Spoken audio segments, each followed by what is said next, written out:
En casi todas nuestras zonas, nosotros cogimos el arroz como el monocultivo, hacemos arroz sobre arroz. ¿Listo?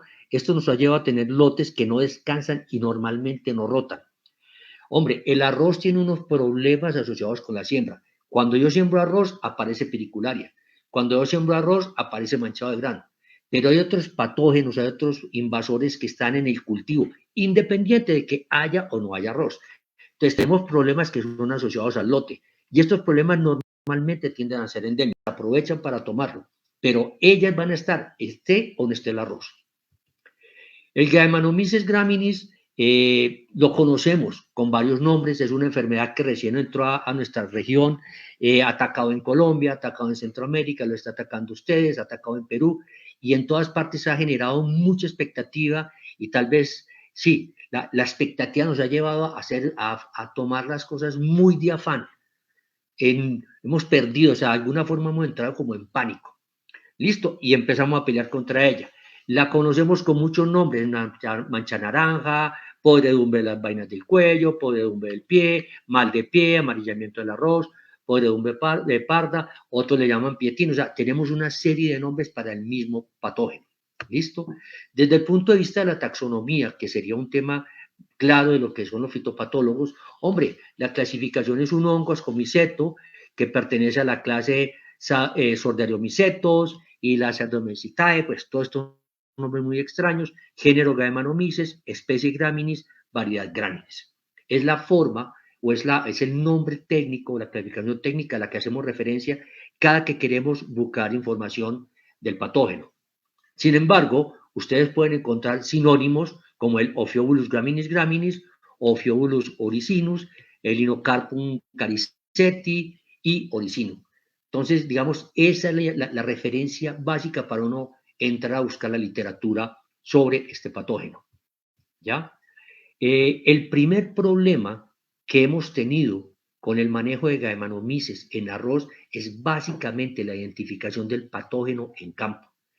Hay personas, hay patólogos con la experticia, con la experiencia suficiente para llegar a campo e identificar el problema en campo. Muchos colegas, muchos agrónomos han aprendido a identificar muy bien los síntomas, pero es innegable que la gran mayoría de usuarios finales y de hecho muchos colegas no tenemos esa habilidad para llegar a campo e identificar este patógeno con la misma exactitud y rapidez que podemos hacer, por ejemplo, con una risoptonia o que podamos hacer con una piricularia. Básicamente, ¿por qué? Primero que todo, Gallimimus siempre ha sido un patógeno secundario en arroz. En muchos lotes, Gallimimus ya ha existido, y no por meses, por años y muchos años, pero siempre ha sido un patógeno secundario.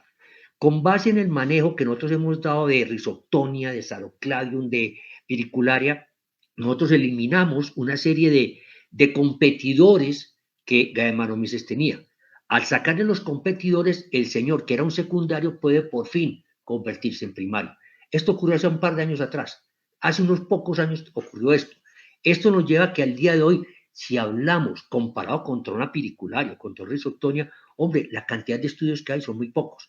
Y la divulgación que se ha hecho de esta información no es que sea muy abierta. O sea, todavía falta mucho porque nos enseñen, todavía falta mucho porque nos comuniquen para poder conocer efectivamente el hongo.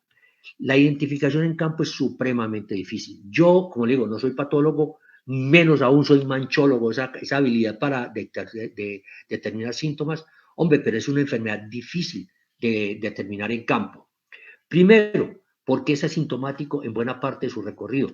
Gallimimus puede atacar la planta y puede no expresar signos ni síntomas de la enfermedad por semanas e incluso en algunos casos casi hasta llegar a cosecha. De pronto estamos llegando a cosecha y ¡wow! Las hojas se pusieron naranjas.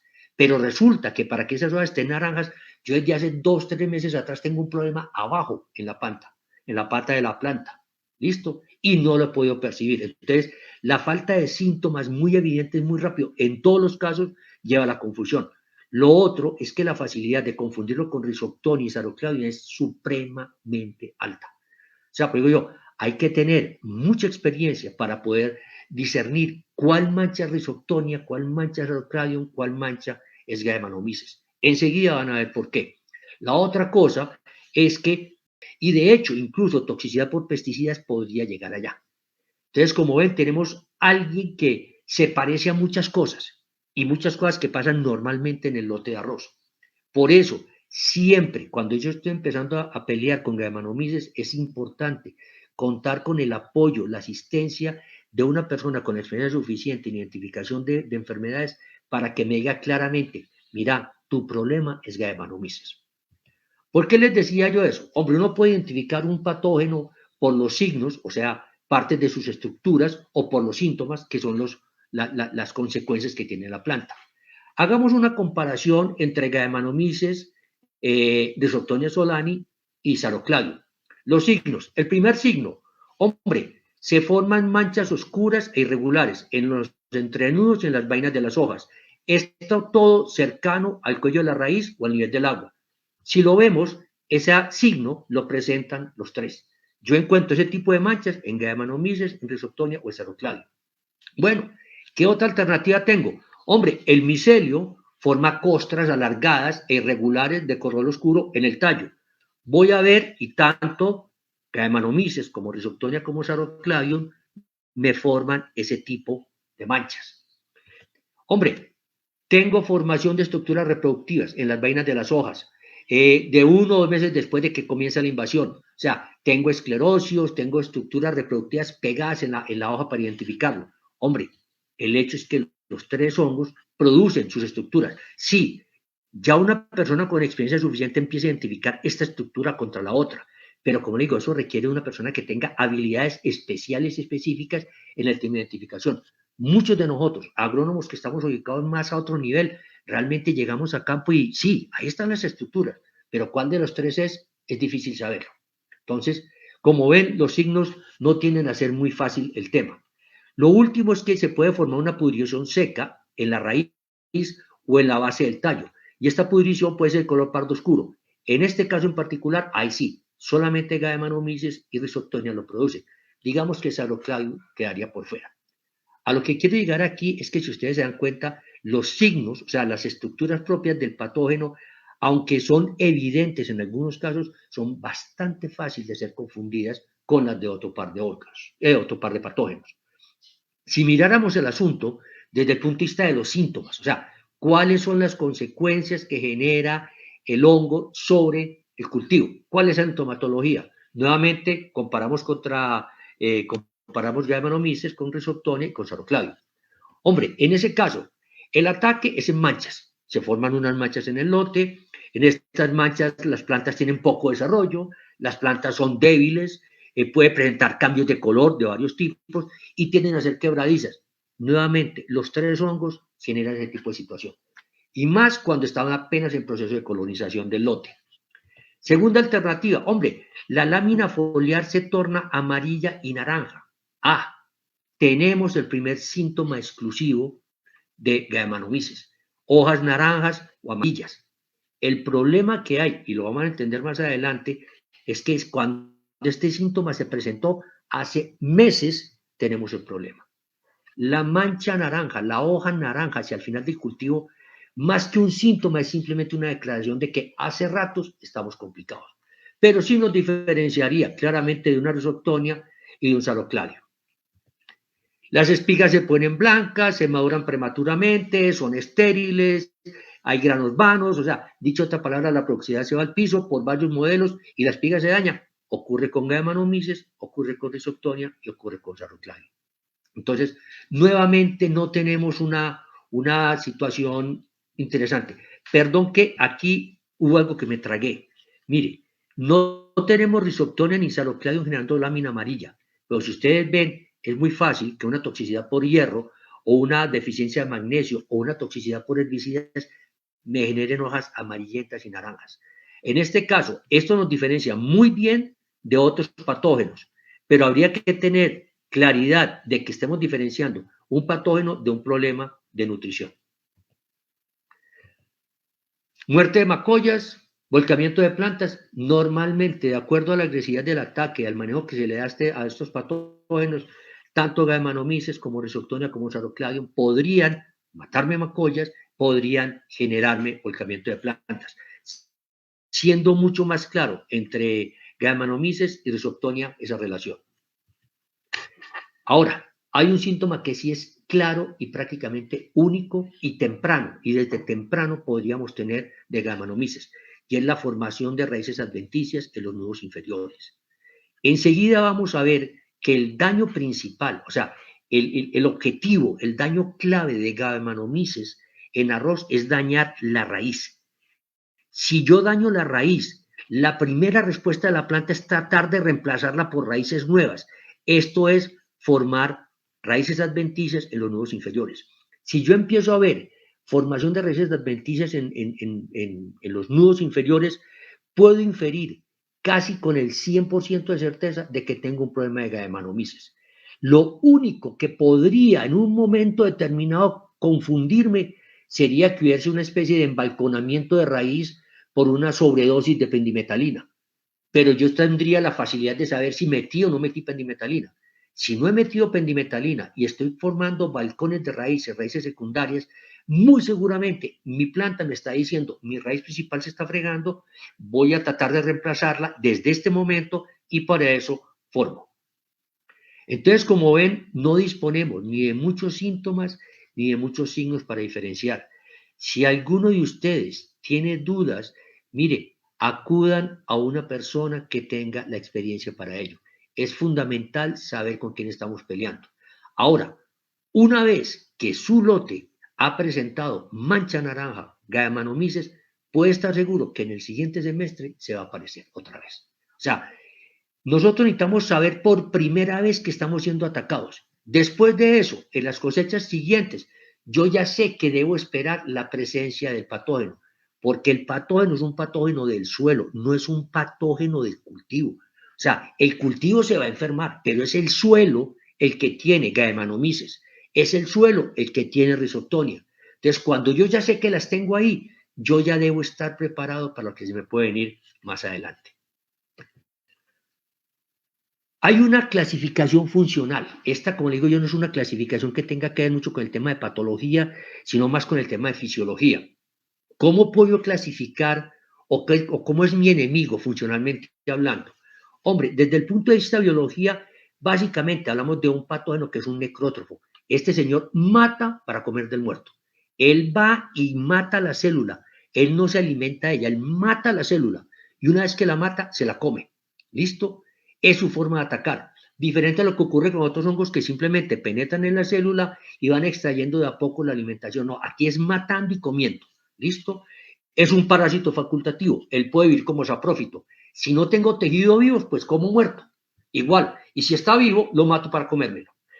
Hay una tendencia nueva de clasificación de estos hongos entre, esto es algo muy novedoso para mí, monomerótrofos y polimerótrofos de amplio rango.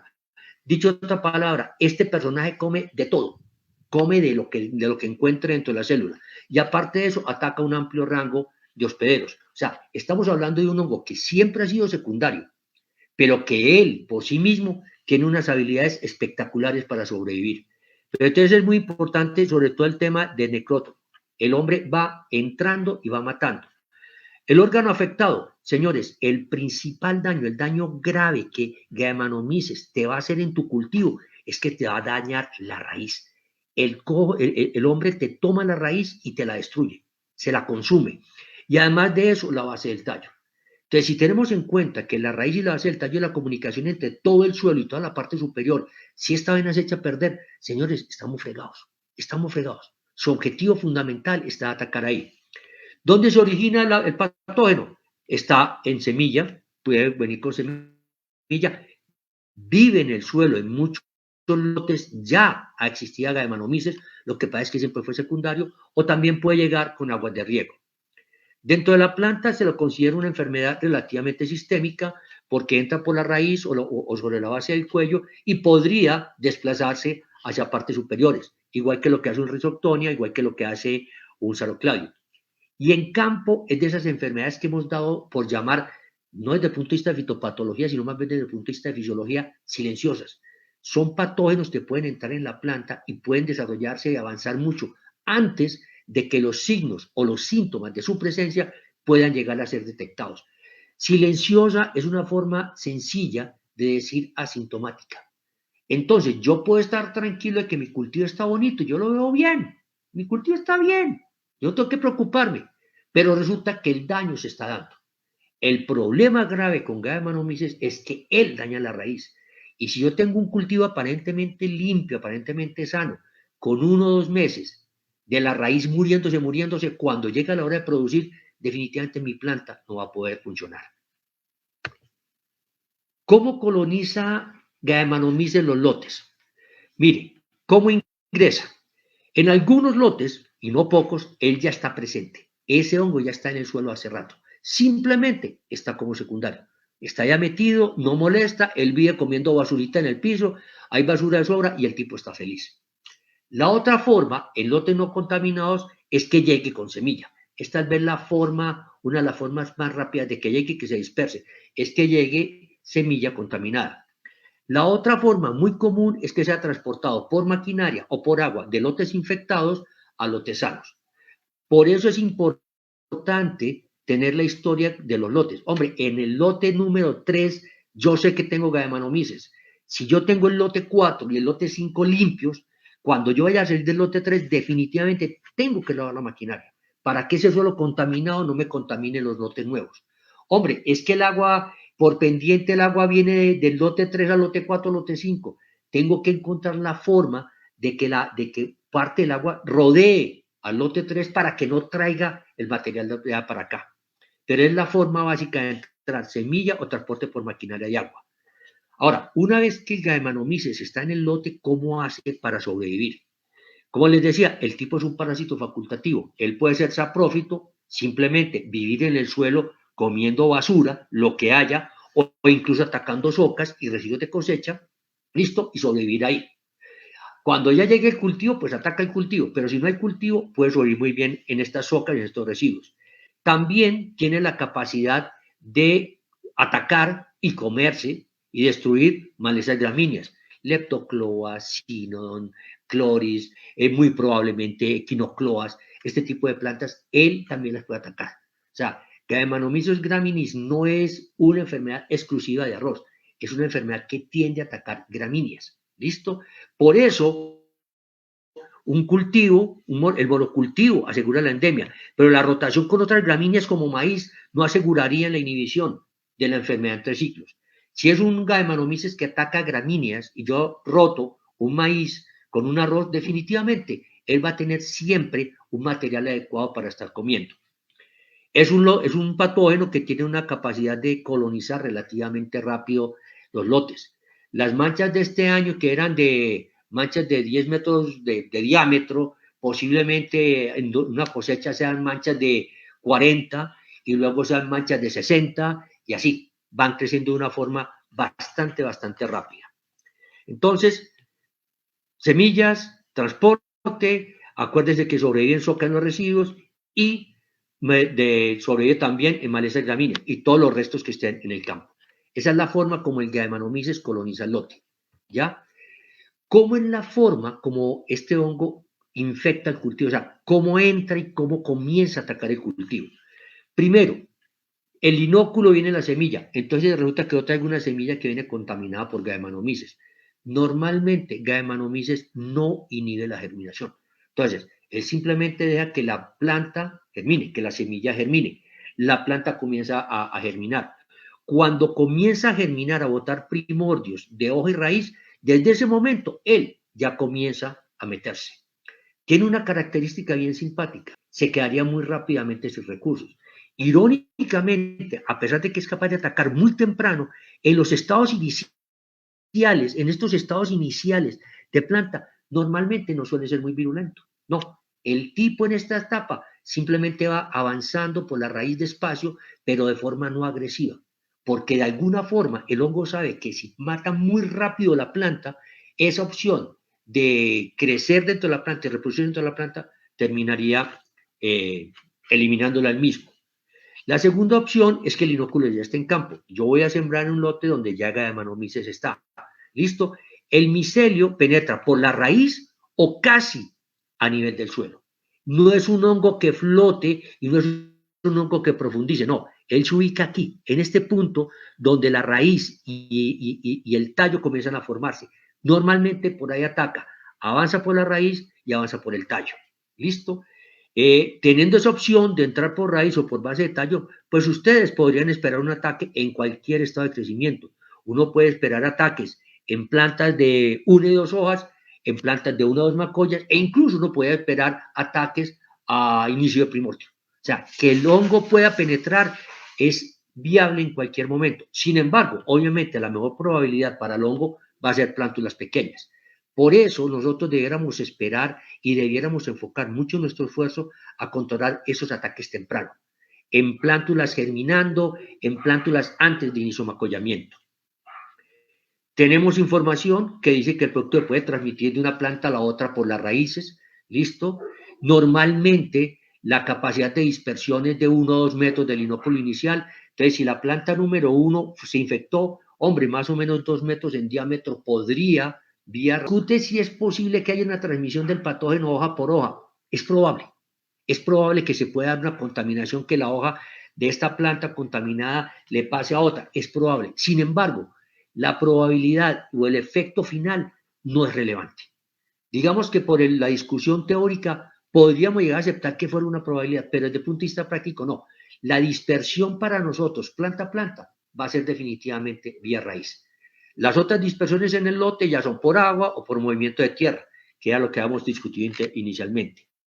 ¿Listo? Como les dije, la colonización inicial del lote es en manchas. Tenemos manchas que aparecen dispersas y cada vez van creciendo más hasta el momento en que se unen la una con la otra, ya el lote en general tiene un problema de Gallimimus. Entonces, esta es la forma como el patógeno entra en la planta. Ahora, ¿cómo invade la planta? Una vez que él penetra, una vez que él toca la planta, bien sea en la raíz o en la base del cuello, ¿cómo hace para moverse, para dispersarse dentro de la planta y generar el problema? Mire, el hongo penetra y una vez que penetra se desarrolla intracelularmente. O sea, él no viaja entre las células, él viaja célula por célula. Acuérdense que es un necrótrofo. El necrótrofo mata para comer. ¿Listo? Entonces, el necrótrofo entra a una célula, coge la célula, mata la célula, se la come. Coge la célula que sigue, mata esa célula, muere la célula, se la come, y así sucesivamente. Puede hacer que aparentemente no le rinda mucho el caminado, porque el intracelular pues, se va moviendo y camina, avanza rápidamente. No, este va matando para avanzar. Es su estrategia fundamental. ¿Listo? Pero entonces lo importante es entender que él va despacio pero seguro. Avanza por los haces vasculares de las raíces, invade raíces secundarias, llega a la raíz principal y una vez que llega a la raíz principal, accede a la base del tallo y ya por ahí comienza a subir. ¿Listo? Y empieza a ascender por los entrenudos. Es importante que sepan, para que entendamos la dinámica de la enfermedad, lo cual a su vez nos daría estrategias para poderlas manejar, es que durante el avance del hongo dentro de la planta, él destruye las células. Además de eso, desintegra y tapona los haces vasculares, el xilema y el floema. Y viene desde abajo. Esta no es una enfermedad que baje, esta es una enfermedad que sube. Esta no es una enfermedad que flote como risoptonia para invadir, no. Esta es una enfermedad que desde el suelo, desde la base misma de la planta, comienza a avanzar. Y como les digo, para avanzar normalmente va matando, él va matando, él va matando.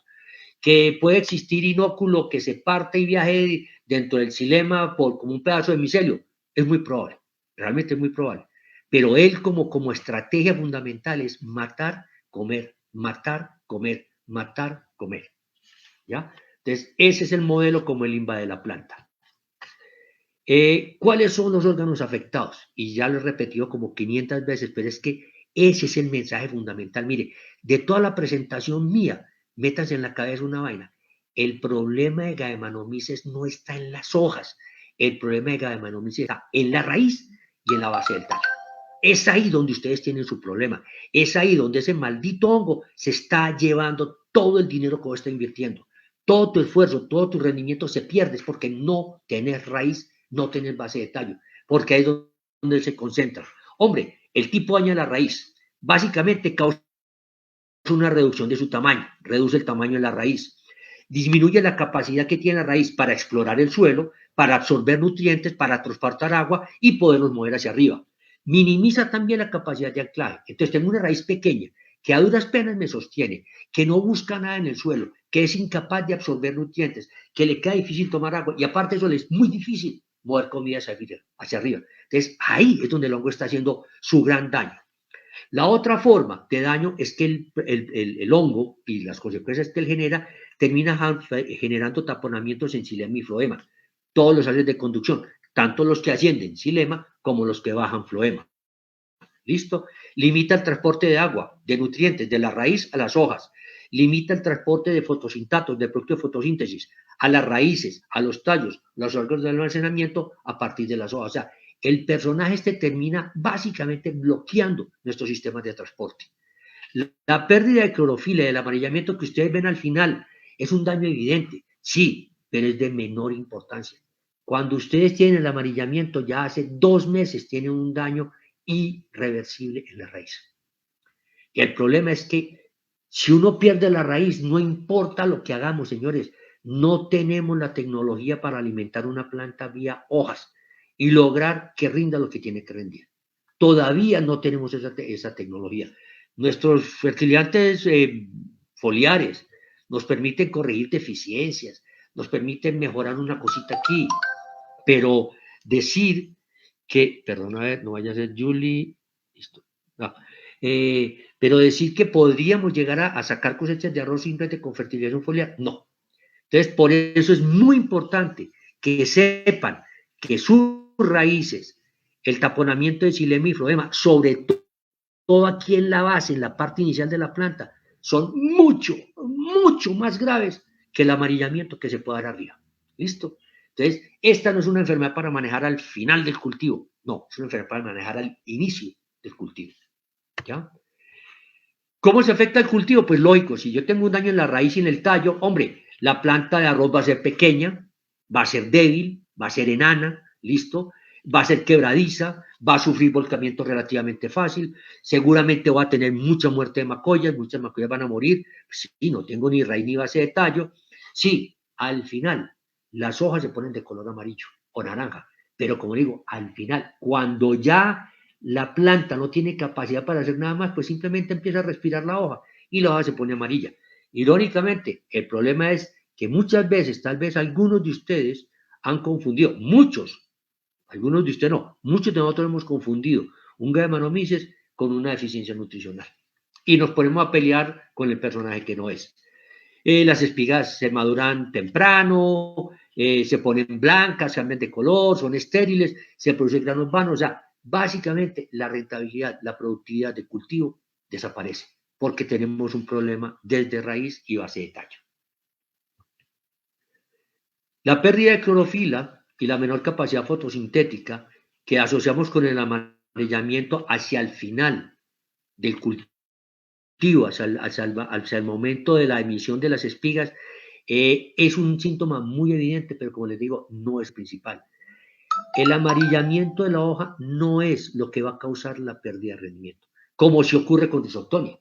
Si a mí la risoptonia me coge la hoja bandera o pericularia me coge la hoja bandera, yo pierdo rentabilidad porque perdí la hoja bandera y esa fotosíntesis. Pero el amarillamiento de Galliminomyces, ese amarillamiento muy poco tiene que ver ya realmente con la pérdida de rendimiento. El verdadero daño que origina las pérdidas es una falla general en el sistema de transporte de sustancias. Ni se sube comida y agua, ni baja producto trabajado a las raíces. O sea, pierdo transporte. Ese es el problema. Y eso es lo que debemos resolver. O sea, independiente de si mato o no mato al hongo y cómo y cuándo lo mato, la idea es evitar que ese sistema de transporte colapse por culpa de Galliminomyces. En eso está el éxito. No creo que ninguno de ustedes esté aquí sentado por paisaje. No creo que nadie siembre arroz por decir qué bonito es el arroz. No, todos sembramos arroz porque tenemos la misma necesidad. Necesitamos que cada dólar invertido revierta. Necesitamos que cada día de trabajo que se invierte vuelva y vuelva en forma de rendimiento, en forma de grano. ¿Listo? Y si el sistema de transporte falla, yo perdí. Entonces, eso es lo que necesitamos enfocarnos, resolver ese tema. ¿Cómo podemos matar al hongo? Irónicamente, es más sencillo que ustedes imaginan.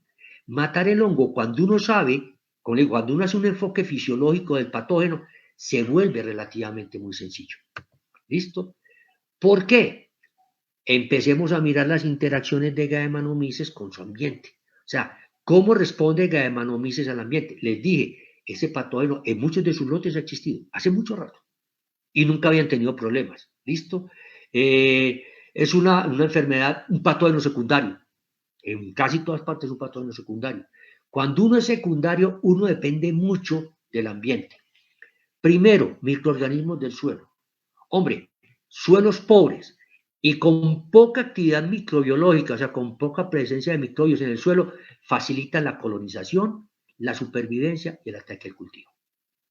Entonces empiezo a mirar, oiga, ¿se acuerdan que yo les decía que nosotros habíamos hecho un excelente control de piricularia? Que cuando controlamos muy bien piricularia nos apareció Rhizoctonia, hicimos un buen aprendizaje de Rhizoctonia, sacamos a Rhizoctonia del campo casi completamente, se nos vino Sarocladium, hicimos lo mismo, y en todo ese proceso hemos ido sacando un montón de patógenos, de microorganismos del ambiente. Cuando se fueron los microorganismos, este señor, que no era nadie, quedó solo. Por eso, como hay poca presencia y poca actividad microbiológica en el lote, él coloniza, sobrevive y ataca el cultivo mucho más fácilmente. ¿Por qué? Hombre, varias razones. Hay menor descomposición de la materia orgánica. Acuérdense que él viene en el suelo. Si hay poca descomposición de la materia orgánica por pocos microorganismos, pues le queda la comidita para el suelo. Él es un saprófito facultativo. O sea, el tipo perdón, él es un parásito facultativo. El tipo puede comer basura y detritos todo el tiempo que quiera, años. ¿Listo? Si no hay nadie más comiendo, pues más tiempo va a estar en el campo y más capacidad va a tener para generar inóculo.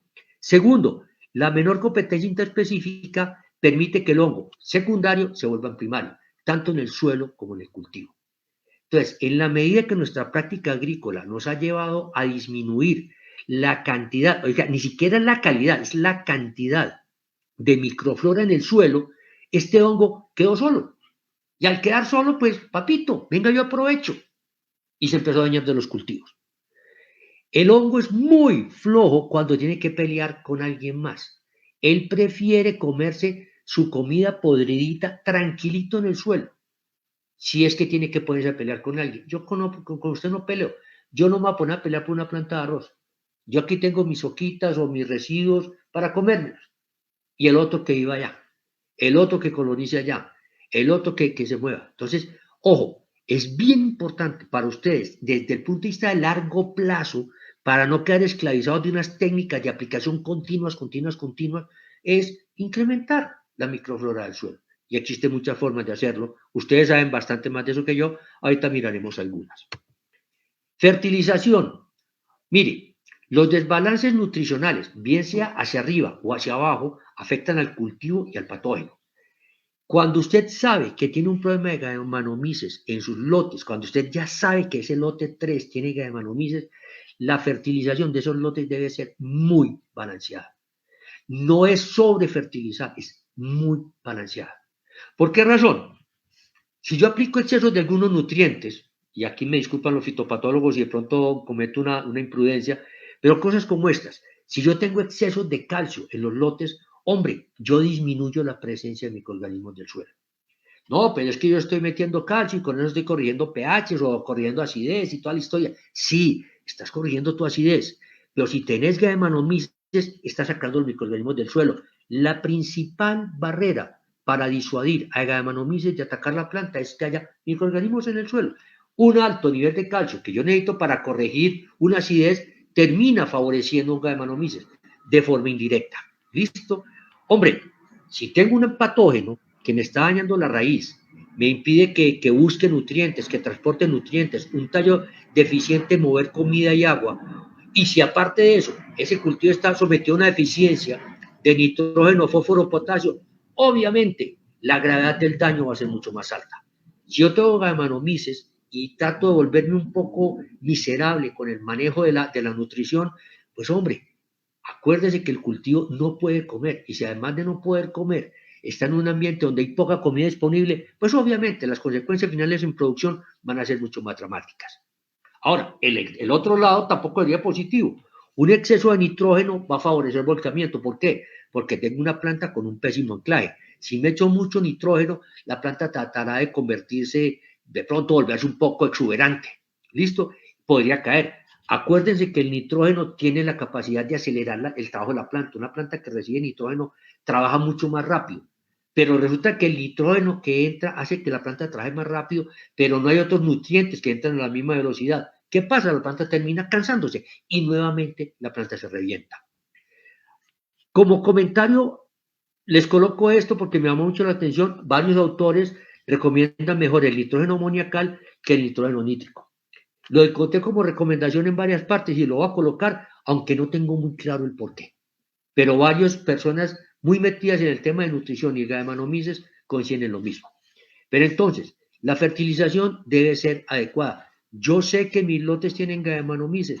La idea no es ponerse a botar muchísimo fertilizante, ni muy poquito, no. Busque la fertilización adecuada, que haya una buena disponibilidad.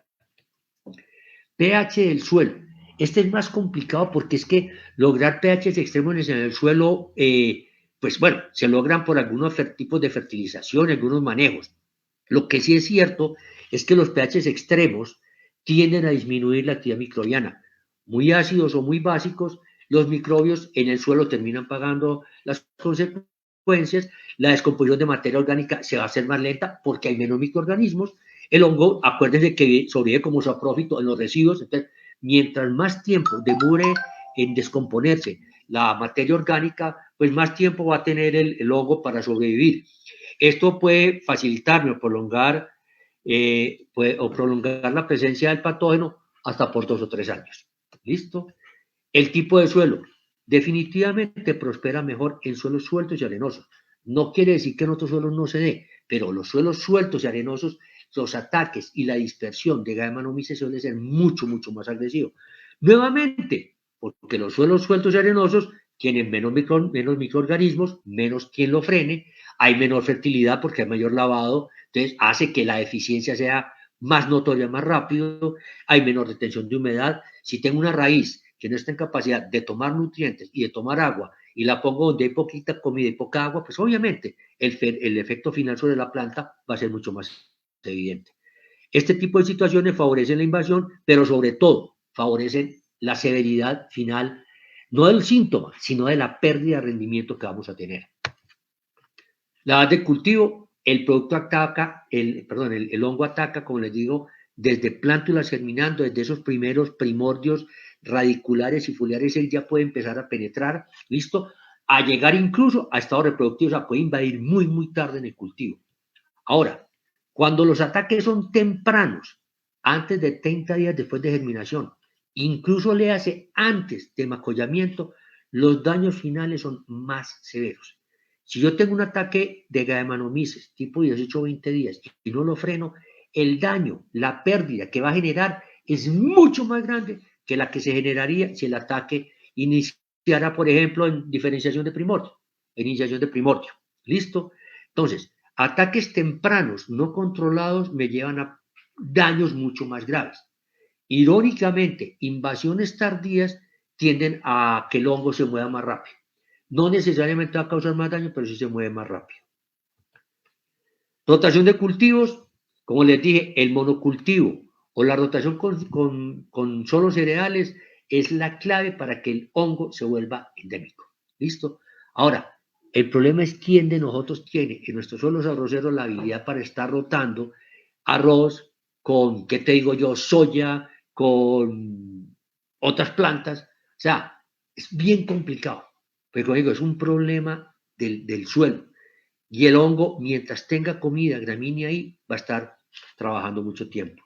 ¿Listo? Los hospederos alternos, básicamente la presencia de malezas gramíneas, favorecen la supervivencia del patógeno en el lote durante y entre cultivos. O sea, si yo tengo un lote de arroz con malezas gramíneas, pues el Gallemanomyces viene la gramínea. Si por fin yo decidí que entonces voy a hacer un año de soya, por decir algo, voy a hacer 2 soyas o una soya y un algodón, por decir algo, para romper el ciclo, hombre, en el lote van a nacer malezas gramíneas que igual van a tener a Gallemanomyces graminis comiéndoselas. Entonces, ese tipo de manejo es viable, pero no es que sea lo más exitoso. Entonces, las malezas siempre van a ser un problema. Nuevamente es un llamado a la lógica. Hombre, en la medida de lo posible, haga un buen control de malezas. Pero es que el control de malezas hay que hacerlo bien, no solamente porque hay manomices, sino porque la misma maleza en sí misma es un problema para la producción del cultivo, así como es hospedero no solamente de Gallimimus, sino de patógenos de otras clases y de varios insectos. Las condiciones del clima, irónicamente, alta temperatura, alta humedad, mal drenaje, de pronto que son situaciones, creo que más o menos como en Babahoyo, no recuerdo tanto el problema del mal drenaje, pero sí recuerdo que allá la temperatura y la humedad es supremamente alta. ¿Listo? Ese tipo de condiciones favorecen la invasión y favorecen el ataque. ¿Listo? Una alta temperatura con una baja humedad no favorece la invasión, pero sí agrava los síntomas y daña el cultivo. Porque una alta temperatura es mucho trabajo y una baja humedad es poca disponibilidad de agua. Nuevamente, si tengo poca agua con una raíz deficiente y una alta temperatura, pues mi planta va a sufrir mucho más. Y por último, pues el estrés químico, herbicidas, pesticidas, las intoxicaciones en general debilitan la planta. Una planta débil va a ser siempre más fácil de ser atacada por Gallimimus o por cualquier otro invasor, plaga o enfermedad. Entonces, el estrés químico no favorece la planta y favorece a los atacantes. Pueden aumentar los síntomas y pueden aumentar las pérdidas. Entonces, como ven, es un hongo que juega muchas interacciones con el ambiente. Hay cosas que le favorecen que nosotros podemos controlar. Hay cosas que a él le desfavorecen y que nosotros podemos controlar. En la medida que nosotros hagamos que el ambiente para el hongo sea menos viable, señoras, señores, les garantizo que Manar Gallimimus dejará de ser un dolor de cabeza. ¿Ya? ¿Qué estrategias y herramientas hemos hablado para el control de este hongo? Hombre, yo hablo de 4 estrategias fundamentales. Un preventivo evitando la contaminación del lote. ¿Listo? Hablo de un preventivo evitando la infección del cultivo. Hablo de un curativo donde trato de detener la infección y trato de detener el daño al cultivo. Y hablo de un curativo como reducción de inóculo general. Esta es una estrategia de lote. Estas incluyen lote y cultivo. Cada una tiene herramientas diferentes que ya vamos a ver enseguida. Lo importante es esta, en este cuento, en el curativo de reducción de cultivo, como le digo, es todas las estrategias culturales que uno debiera hacer para evitar, favorecer a nivel del lote, en el lote en particular, que el hongo pueda avanzar. Hombre, siempre es importante hacer un buen control de malezas, siempre es importante hacer una buena destrucción o quema de los residuos de cosecha donde permiten hacerlo. En la medida de lo posible, aquella persona que pueda, rote cultivo, si lo puede hacer. ¿Listo? Si no se puede, pues ya sabemos que nos toca adaptarnos por otro lado.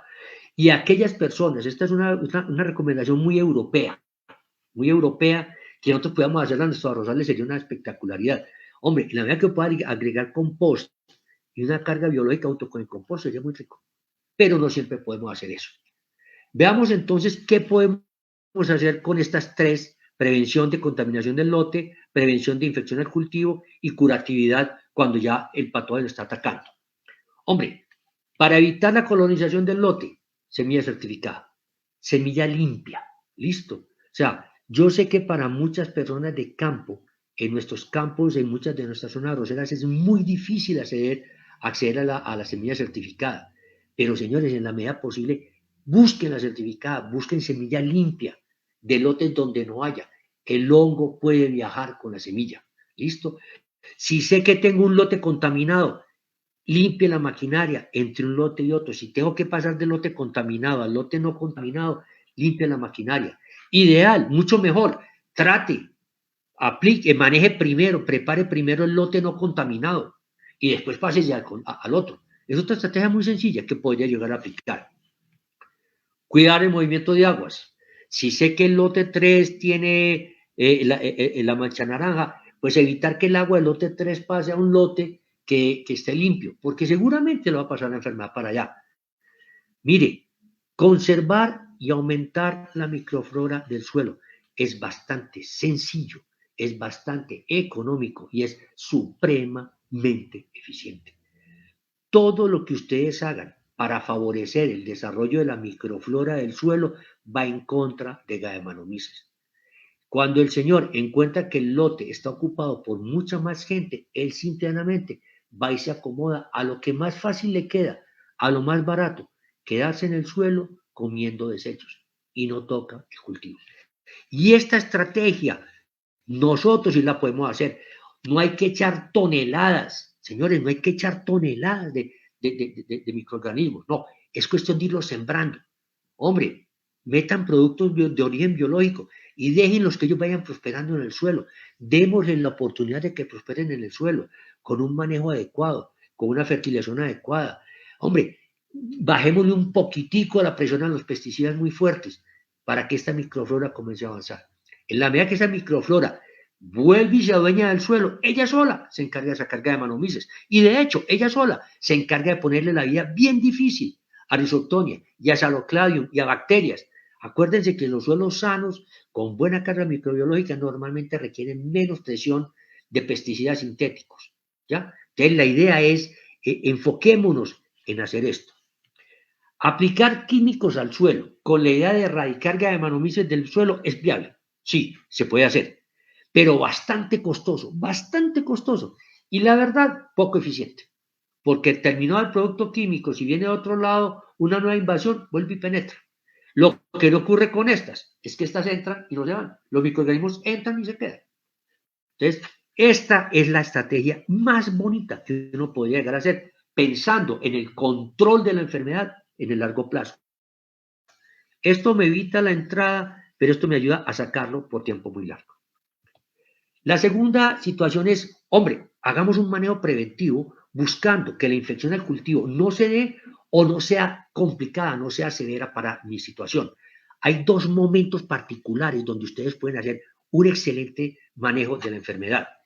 El primero es un tratamiento del suelo. Nuevamente, la idea es introducir productos de tipo biológico, productos ricos en bacterias y hongos, que es lo que le acabo de explicar. Yo siembro el suelo con estos microorganismos prosperan y sus poblaciones impiden que el otro pueda trabajar. La otra alternativa es hacer un tratamiento en la semilla. ¿Listo? Bien sea con productos biológicos, aquellos que se acomoden, Bacillus pumilus, subtilis, no sé si el tricoderma, el Beauveria, entran de todo este tipo de posibilidades, pero todo aquel microorganismo que yo pueda llevar al campo junto con la semilla es espectacular, porque este microorganismo comienza a crecer alrededor de la semilla. El solo hecho de estar creciendo alrededor de la semilla hace que si el Gallimimus trata de llegar a la semilla, al encontrarse esta población, simplemente el tipo dice, no me gusta la idea y me voy. Y se va a buscar otra cosa diferente. ¿Listo? Entonces, aplicaciones de biológicos en semillas serían espectaculares. Aplicaciones de químicos en semilla es genial. Si yo no puedo o no quiero meter un biológico, hombre, debemos, pensando en Gallimimus, solo en Gallimimus, debiéramos volver a involucrar fungicidas en el tratamiento de semillas. Así como hace unos años atrás lo hacíamos con piricularia, cuando metíamos el triciclasol y cuando metíamos el isoproteolane, ¿se acuerdan? Para manejar piricularia en tratamiento de semilla. El mismo concepto metido acá. De hecho, en muchas partes no es anormal que se haga aún tratamiento de semilla pensando en Sogata. Hombre, hacemos tratamiento con neonicotinoides, otro tipo de productos, simplemente para prevenir los ataques de Sogata. Pues si yo estoy haciendo la inversión en quitarme la Sogata de encima con toda la máquina, simplemente hay que colocar una pequeña cantidad de fungicida para entrar a controlar. ¿Cuáles? Inhibidores de biosíntesis de alcosterol, como los triazoles, como todo este tipo de productos, inhibidores de succinato de hidrogenasa, como el carboxin, como las dicarboxamidas, QOIs como las estrovirulinas, productos que generan señal. Hay una gran cantidad de productos. Señoras, señores, la gran noticia que hay con Gallimimus es que es bien idiota para los pesticidas. Es muy, muy sensible a la presencia de casi cualquier fungicida. El tema con él es que lo estamos metiendo a la hora que no es. Pero cuando uno le coloca el fungicida, en el momento que sí es, este hongo es lo que siempre ha sido, un secundario, un terciario, algo que con cualquier cosita se va. Entonces, colocarlo aquí en semilla es espectacular. El mejor escenario posible que uno como arrocero puede tener para controlar Gallimimus es trabajar en semilla la presencia del producto, la presencia del hongo. Es lo más eficiente, es lo más económico. Ahora, acuérdense que un tratamiento de suelo, un tratamiento de semilla puede usarse para múltiples problemas. Yo puedo hacer un tratamiento de semilla, no solamente para llevarme Gabanomesis, lo puedo hacer para llevarme Rhizoctonia, Sarocladium, y puedo involucrar dentro de ese mismo tratamiento productos que me manejen ya otro tipo de problemas como Sogata y cosas así. ¿Listo? Acuérdense que los menores consumos de pesticidas se logran cuando el tratamiento se hace a semilla. ¿Listo? Porque la eficiencia es más grande. Ahora, me toca, eso sí, asumir el costo de llevar la semilla, hacer el tratamiento de la semilla y la responsabilidad de que semilla tratada debe sembrarse rápidamente. Si yo puedo hacer eso, mire, no hay nada mejor para manejar Gabanomesis. El siguiente punto es, yo voy a manejar la infección. Ya tengo el hongo metido dentro de mi planta. Tengo 3 momentos para hacerlo. Tratamiento en plántulas, tratamiento en posmedia, le hace 30 días después de germinado en pleno macollamiento y tratamiento posttardío. Háblese de iniciación de primordio, o sea, de formación de primordio hasta casi que emergencia de la panícula. Si yo voy a trabajar plántulas, yo puedo meter biológicos. Todavía en plántulas funciona muy bien. Y hablemos de plántulas, plantas de una hoja hasta 5 hojas, primera macolla. Ahí. De una hoja a 5 hojas o antes de iniciar la primera macolla, ahí estaríamos hablando de una aplicación en plántula. Los biológicos trabajan muy bien, los químicos ni se diga, y el efecto nutricional se aprovecha al máximo. Una aplicación en este momento de estos tratamientos evitan la infección, curan la planta. Aquí estamos haciendo es curación de planta, evitan el desarrollo de síntomas y evitan la aparición de daños. Todo eso lo logro si aplico temprano. ¿Esto es un proceso de qué? De 18 a 20 días después de germinado. Puede ser. ¿Listo? Tratamientos por medio. Hablemos de que ya la planta va por su segunda macolla y empieza a macollar rápidamente. Ya los tratamientos biológicos pierden un poco su eficiencia. La mano queda en los químicos. Entonces, la primera línea de defensa en el momento ya serían los químicos, luego tendríamos los biológicos y la nutrición. Siempre seguirá siendo un trabajo de apoyo. En este caso, los químicos y biológicos frenan el ascenso de la infección. Ya la infección entró, digamos que la frenan parcialmente, no curan la planta. Hay una cosa que los europeos en trigo tienen claro. Ellos dicen, si usted quiere controlar Gabanomesis, contrólelo antes de la formación de macollas. Si usted tiene macollas y tiene Gabanomesis, usted lo único que puede hacer es tratar los síntomas. Curar la enfermedad antes de macollamiento. Tratar los síntomas después de macollamiento. Curar la enfermedad es quitarme el problema de encima. Tratar los síntomas es pelear por perder lo menos posible. Mitigan el desarrollo de síntomas y pueden mitigar en algo los daños asociados. Entonces, ya es en este punto, yo no la tengo perdida, pero si me va a quedar duro poder sacar mi cultivo adelante. Y posttardío, hombre, es que mi arroz ya está llegando a espigamiento y la hoja se me puso anaranjada. Señores, la verdad es que hagan lo que quieran, con químicos y con nutrición. Lo biológico ni lo consideren porque no vale la pena. No hay que frenar el ascenso porque ya llegó hasta arriba la enfermedad. Obviamente no va a curar la planta. Obviamente lo único que vamos a poder hacer en ese momento con químico y nutrición es disimular los síntomas, bajarle lo feo al síntoma. No veo el síntoma. Pero señores, eso es pura cosmética. Porque la rentabilidad, el grano de arroz, lo que vos tienes que meter en tu combinada o tienes que meter en tu cosechadora, no va a llegar.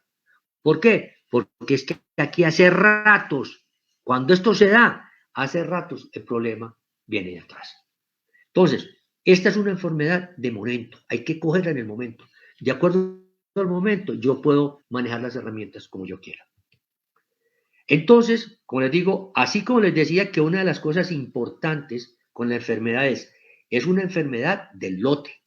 La segunda idea grande para que les puedo comunicar es que el problema está en que se me pierda la raíz, en que se me pierda la base del tallo. A mí la hoja naranjada ya vale huevo, esa vaina no. Si mi raíz y mi base de tallo están sanas, yo tengo de qué pelear. ¿Listo? Entonces, la tercera idea fundamental es que el momento en que yo introduzco el tratamiento para manejar Gabanomesis es la clave para el control y para la productividad. Yo aquí, entre semilla y comienzo de macollamiento, tengo control. Control es que yo puedo coger la enfermedad y acabarla. y quitármela de encima y sacarle muy bien sacado del cuerpo. ¿Listo? Si yo hago tratamientos entre macollamiento, macollamiento rápido, macollamiento, hasta final de macollamiento, casi inicio del primordio, señores, ustedes pueden mitigar el daño. Uno puede tener la enfermedad aquí frenadita y metiéndole mucho producto y como a la risoctonia, como en el tercio inferior, pero pérdida voy a tener. Pero señoras y señores, si ustedes ya están trabajando únicamente aquí, en la hoja anaranjada, en este momento, cuando ya está empezando la producción de espigas, señoras y señores, eso es pura cosmética. Al que le guste la cosmética, bienvenido. Pero esta cosmética no se va a reflejar en cosecha. Y nuevamente, esto es para hacer dinero. Esto no es para tener un lote bonito. Entonces, si yo quiero bonito y dinero, me concentro en la parte inferior. El error que cometimos hace unos, no sé, 8 o 10 años cuando empezamos con mancha naranja, es que nosotros esperamos a tener la mancha naranja y empezamos a controlar acá. Y desarrollamos muchos fungicidas. Yo mismo desarrollé fungicidas para varias compañías para controlar la mancha naranja. Y lográbamos evitar el anaranjamiento, pero eso no evitaba el bañamiento del grano, no evitaba la pérdida. Nos dimos cuenta que si empezamos a bajar el momento de aplicación a cuando aplicamos para risoctonia, teníamos mejores resultados. ¿Listo? Sin embargo, las pérdidas seguían siendo relativamente importantes. Cuando los europeos nos tocan la campaña y nos dicen, oiga, señores, es que Maldenará, o sea, Gallemanomyces no se controla aquí, se controla aquí, antes de que me dañe la raíz. Y nos empezamos a venir para acá. Cuando Colombia empezó a hacer aplicaciones 18 a 25 días después de germinado el arroz, de emergido el arroz, señores, nuestros problemas de Gallemanomyces empezaron a ablandarse, empezaron a caerse. Ahora, lo que nos tocaba buscar ahora era cuál era el producto ideal para que nos resolviera este problema y nos coayudara con cosas de aquí para adelante. Esa fue la preocupación siguiente. ¿Listo? Entonces, cuando yo voy a hacer un control químico de Gallemanomyces en arroz, mi objetivo, el objetivo real de lo que yo debo buscar con este control es impedir la colonización, el daño a raíz y hacer vasculares. Yo tengo que impedir que esta parte sea colonizada y sea dañada. Tengo que asegurar que esta parte permita el transporte hacia arriba y hacia abajo, acropétalo y basipétalo, de recursos del suelo que deben subir, nutrientes y agua, y de productos de fotosíntesis que quieren bajar de la hoja para llegar a alimentar a la raíz. Mi objetivo entonces es asegurar la raíz y el transporte. ¿Qué puedo hacer para ello? Señores, hay productos, lo que quieran. Hay activos individuales, hay activos en mezclas, ¿listo? Muchos de los productos comerciales que ustedes tienen en campo trabajan, la gran mayoría trabajan. Creo que tal vez habría que sacar, por lo pronto, podríamos pensar en que tal vez los productos para piricularia, como triciclasol e isoprotiolane, tal vez no sean, tal vez no me consta, pero tal vez no sea muy adecuado. Pero los demás, todo lo que funcione para risoctonia, carajo, esa vaina trabaja por el mismo lado. Lo importante para el tema de Gallemanomyces, si van a meter un fungicida, es que sea sistémico, o sea, sistémico en el sentido de que al menos penetre en la planta. Acuérdense que es un hongo que se puede mover o se mueve normalmente por dentro de la planta. Entonces yo necesito que mi producto penetre en la planta. Un mancozeb puede ser muy bonito matando esporas, pero no entra. Y si no entra, no te hacen nada. Entonces lo primero es que los productos tienen que entrar en la planta. ¿Listo? Segundo, lo que usted va a encontrar dentro de la planta normalmente ya es un micelio que está avanzando, una forma de micelio. Yo puedo tener triazoles muy duraderos, ¿listo? Pero muy sistémicos. Entonces yo coloco un producto muy sistémico como un microbutanil, que es espectacular, y lo coloco en una plantulita. Cuando esta plantulita tenga 4 macollas, el microbutanil ya no está acá, está acompañando a las macollas. Por eso, un microbutanil, un propiconazol, un flutriafol son espectaculares manejando risoctonia, porque es que ellos van subiendo con la planta. Y si la planta va creciendo, ellos van detrás. ¿Listo? Pero es que el problema yo necesito es que Gallemanomyces no pase de acá y que el que venga se muera. Entonces, yo sí necesito que mi producto sea penetrante y que sea residual acá. O sea, productos altamente sistémicos. No quiere decir que no funcionan, pero es que se me van a ir. Entonces, yo sí debo buscar que la residualidad no sea en toda la planta, no, es en el punto donde se hizo la aplicación. Lo más cercano a la raíz, lo más cercano a la base del tallo. ¿Listo? Y los tenemos. La ventaja es que los tenemos. ¿Listo? Importante, pues, que aporte a otras patologías, que este producto que yo meta, pues, me controle disoctonia, me controle pericularia, me controle ricosporio. Si me colabora para más cosas, mucho mejor. El objetivo fundamental o inicial de la época es Gamanomices, pero que lo demás también me lo apoye. ¿Listo? Tenemos productos multisitios penetrantes, tenemos triazoles, prácticamente todos los triazoles que usamos en arroz funcionan, todas las estructuras que usamos en arroz funcionan, las dicarboxaminas también no funcionan, hasta un benzimidazol. Producto hasta como esta carbendazil podría llegar a funcionar, entre otros. Como le digo, la ventaja es que Gallimimus es un hongo bastante débil. Lo importante es que el tratamiento sea o a nivel de la semilla o foliar muy temprano. Foliar muy temprano es plántulas de 3 a 5 hojas, es lo ideal. Entonces, ahí nos enfocaríamos. La pregunta que sigue entonces es, si esta es la oferta que hay, porque es mucho lo que hay, hombre, ¿qué escoger? Y es aquí donde, digamos, la cultura, tanto nuestra como de las compañías, tuvo que empezar a adaptarse. Y todavía lo estamos haciendo. Hay líneas muy completas. Hay líneas muy completas. Tomo Adama como un ejemplo de una oferta de fungicidas en arroz, donde tenemos un Reyev, que es una mezcla de Melaleuca alternifolia con difenoconazol. Tenemos un Custodia, que es nuevamente un teuconazol con melaleuca también, me disculpan si se me escapa ahí, Timorex, melaleuca pura, Lanzador, que es una propuesta bien interesante de un multisitio que no hemos tenido en muchos cultivos y hasta ahora estamos introduciendo el arroz. Entonces tenemos muchas alternativas. Entonces, si todas estas de alguna forma u otra podrían funcionar, ¿cuál sería el criterio más adecuado para yo escoger mi producto para controlar Gallimimus? Pensando en Gallimimus cuando lo puedo controlar, que es temprano. ¿Listo? En ese caso, si yo tomo la línea de Adama, que manejan en Ecuador, la propuesta que ellos hacen es muy sensata. ¿Por qué? Dicen, hombre, coloquemos un Reyev para manejar Gallimimus temprano. Aquí. Bueno, no se habla del tratamiento de semilla, pero hablemos aquí, en estas primeras etapas. ¿Listo? Metamos un Reyev, que es una mezcla de difenoconazol, fungicida sintético, triazol, más melaleuca. Seguiría con un Timorex, que sería un refuerzo para manejar risoctonia. Acuérdese que este Reyev no solamente me eliminó Gallimimus, sino que me tiene frenado risoctonia. Suponga que risoctonia ha logrado saltar a la parte superior por encima del difenoconazol por un golpe de agua, por una inundación. Perfecto. Si el señor llegara a saltar por encima de la barrera de difenoconazol, pues sencillo, lo coge un Timorex, lo coge una melaleuca y lo frena, lo va a frenar. ¿Listo? Y si llegáramos más para adelante, pues ya tendríamos Custodia Lanzador, que son dos fungicidas que han enfocado básicamente para manejo de disoctonia al final, salocladium al final, manchadurano al final, donde combinamos no solamente efecto de multisitio como el lanzador, sino las mezclas sinérgicas que obtendríamos de un teuconazol más una melaleuca en el caso de Custodia.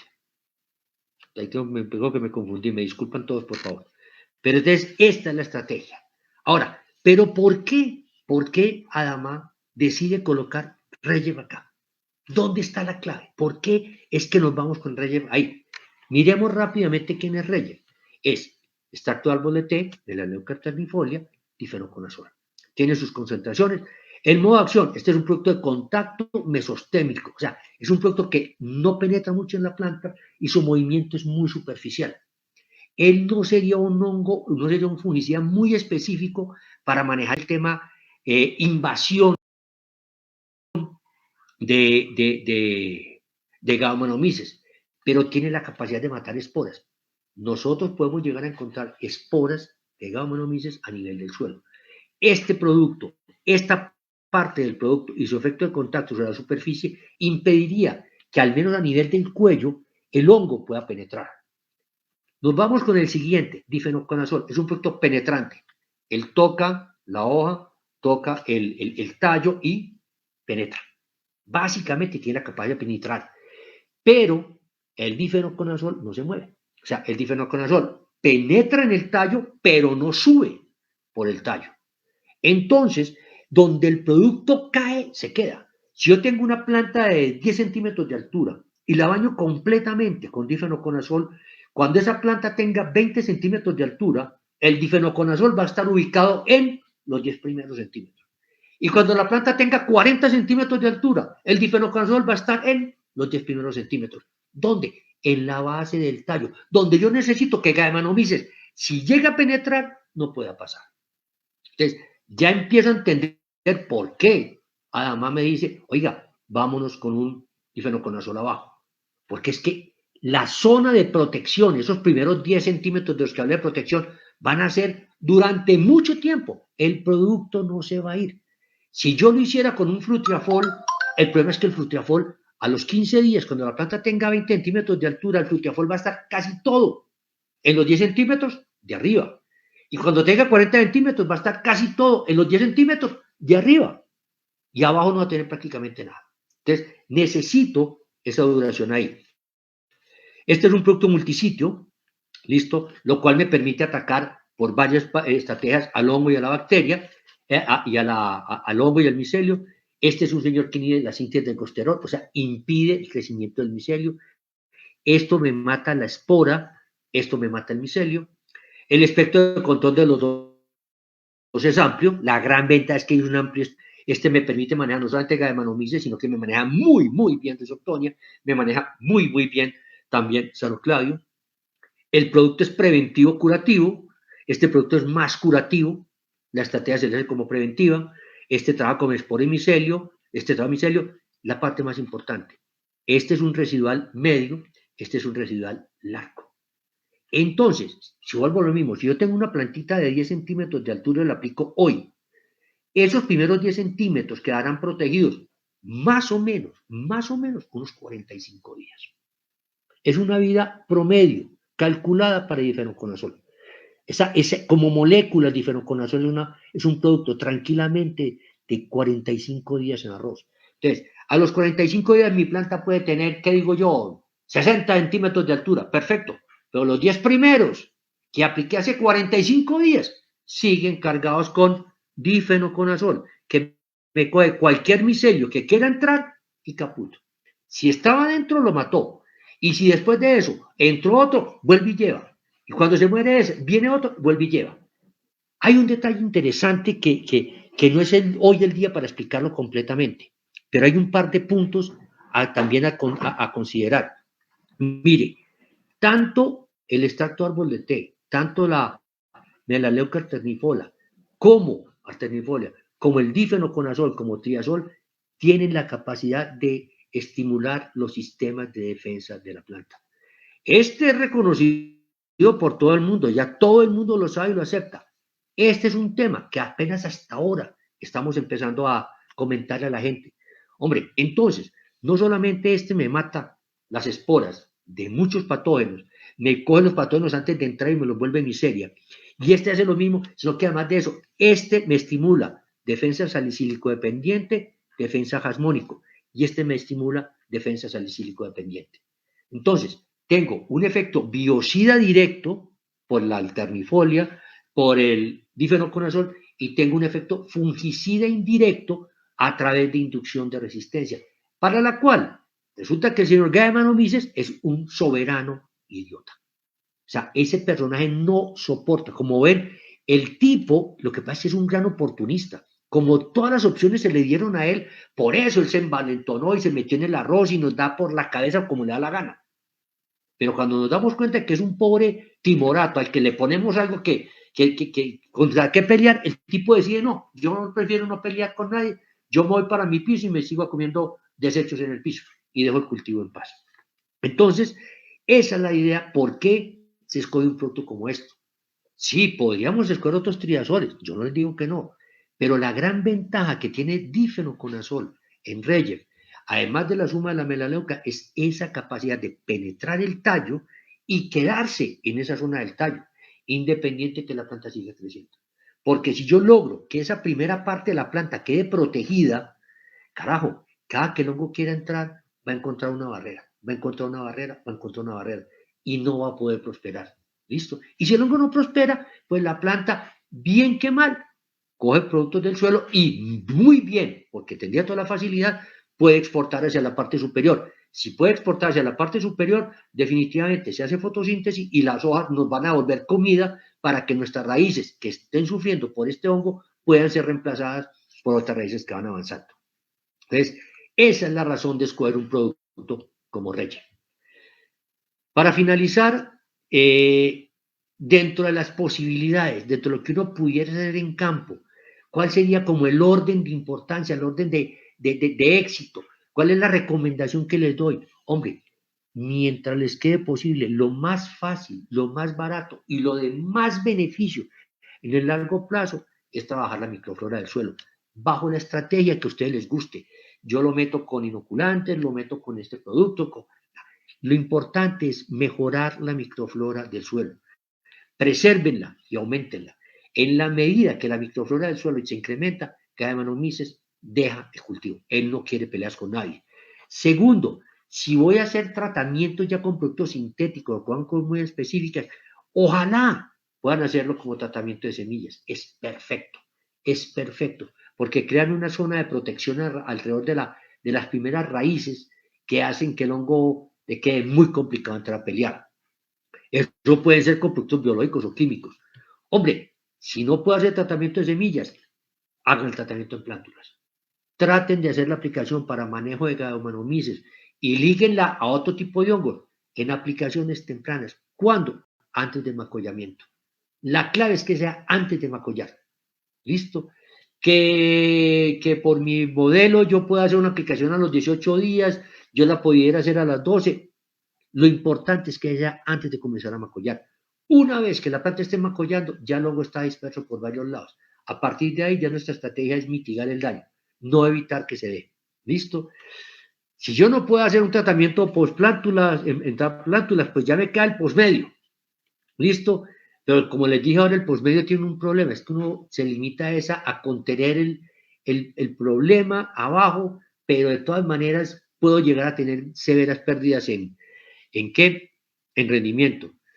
Y el tratamiento posttardío, pues es solamente químico, pero señores, es cosmético. La verdad es que cuando uno llega acá, uno lo puede hacer más por un tema de que no se diga que no hice el esfuerzo.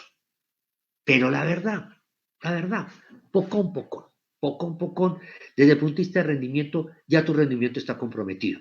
¿Listo?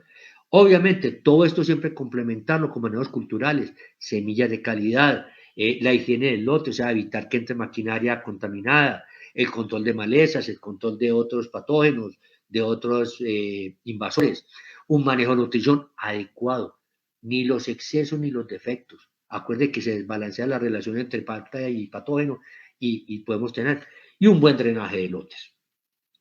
Como le digo, teniendo en cuenta las claves que les mencioné de que es una enfermedad del lote, de que el daño es abajo y que hay que cuidarlo abajo y hay que cuidarlo del inicio, de que es la microflora la que me puede dar el mejor aporte y los controles tempranos. Señoras y señores, manejar Saccharomyces no es complicado, pero implica un cambio de actitud. Yo hay una frase que suelo decir mucho en muchas de mis conferencias. No me crean, no me crean. Vayan a un lote y háganlo. Porque yo puedo echar todos los cuentos que quiera acá.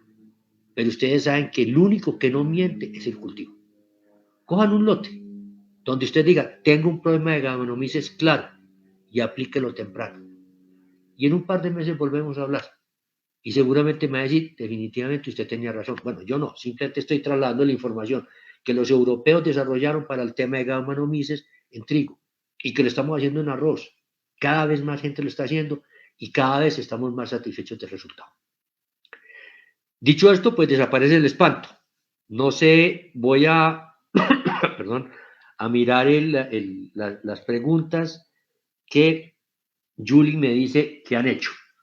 ¿Vale? ¿Cuáles puedo responder? RAN. ¿Cómo combatir el hongo? Pregunta Mélida Morejón. Pues creo que ya te lo conté que la mejor estrategia es los manejos biológicos del suelo, mejorar la microflora. Pueden ser biológicos o químicos, pero temprano. Más importante de el con qué controlar es cuándo controlar. El control temprano es control, es curación. El tratamiento medio y tardío es simplemente mitigación acosmética. ¿Este hongo afecta al pimiento? No. No este hongo en particular porque es que el Gallimimus graminis es de gramíneas. Pero existen otros tipos de Gallimimus que afectan a otro tipo de cultivos. Como les dije, Gallimimus es un hongo del suelo y ha estado ahí por mucho tiempo en muchos cultivos. Entonces, es viable que exista un Gallimimus cuyo planta objetivo sean dicotiledóneas y entre ellas pueda incluir el pimiento. Pero si ese es el caso, no es Gramini, sino que sería una variedad diferente. No lo sé en este momento, pero puedo hacerte llegar a través de la gente de Adama cuál podría ser el género o la especie de Gallimimus perdón, la especie de Gallimimus que puede llegar a afectar a cultivos tipo pimiento. A ver, Viviana Daza, paisana de Colombia, ¿cuál es el momento oportuno y contundente para el uso de Timorex? A ver, Timorex es más un producto para ser aplicado en una posemergencia media, ¿listo? Donde ya estamos pensando en un manejo de risoctonia.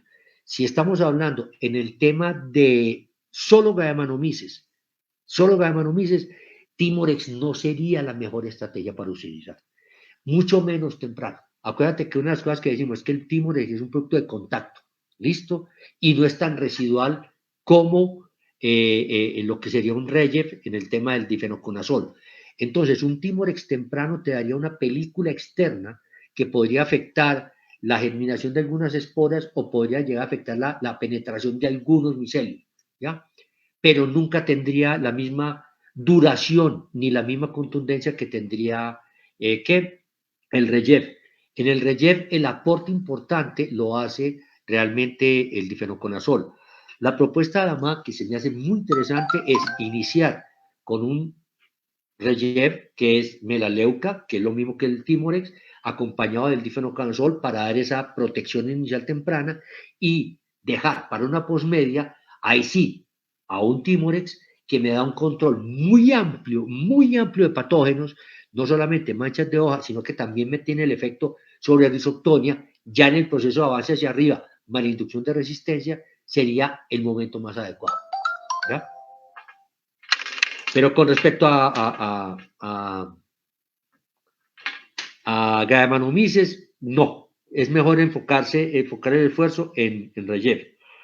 Bueno, pues es que están todos muy contentos con Timorex. Quinaloa, Sisa, Darwina, ¿qué de cultivo aplico el Timorex? Hombre, el Timorex me adapto a la propuesta de Adama Ecuador. Estamos hablando de una posemergencia media, estamos hablando de aplicar en arroces, en las aplicaciones que hacemos para risoctonia, que es que esas varían mucho de una zona a otra, pero estamos hablando que hacia el final del macollamiento hacemos esas primeras aplicaciones que llamamos aplicaciones de hoja para risoctonia. En ese momento serían las aplicaciones de Timorex, de acuerdo a la propuesta que hace Adama, que para mí es muy adecuada, o sea, estuvo bien balanceado el concepto de la fisiología. Listo. ¿No hay más preguntas? Bueno, listo. Entonces, señoras, señores, muchísimas gracias.